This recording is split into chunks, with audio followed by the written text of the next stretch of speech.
Today's morning coffee vinyl side. Florian ZaBack, String Along, 1967.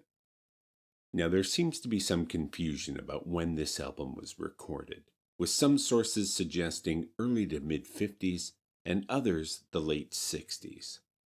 I could split the difference and go with the Discogs date listed for the American release, which is somewhere in the middle, but I did find another Discogs date of 1967 attached to a Canadian specific pressing, which this is, so I'm going to go with that. It surprises me how difficult it can be tracking down correct album release dates sometimes, and Discogs is not as reliable as you'd hope. We've heard Florian on Morning Coffee Vinyl Side before, and on the album's jacket here, he looks every bit the well-put-together 50-year-old to me. And talk about well put together. Florian quite literally looks like the archetypal game show host on this cover. A veritable Guy Smiley, with a strong jaw, penetrating eyes, and a great smile.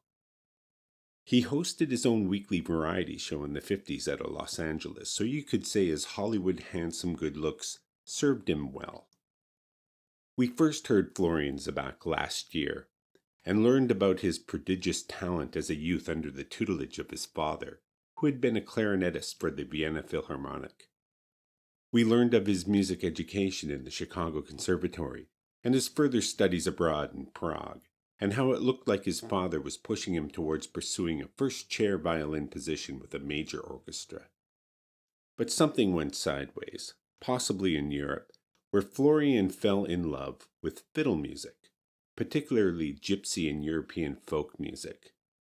Although he had the chops to play anywhere, his heart just wasn't in it.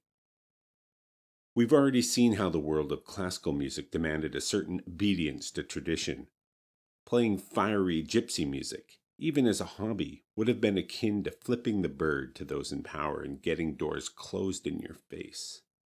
But you also must consider the times. The classical tradition and the seats of its power had been centered in Europe, and Americans like Florian, born in Chicago in 1918, had just watched Europe tear itself apart for the better part of 10 years, with many having their careers interrupted by war, with some being sent off to fight.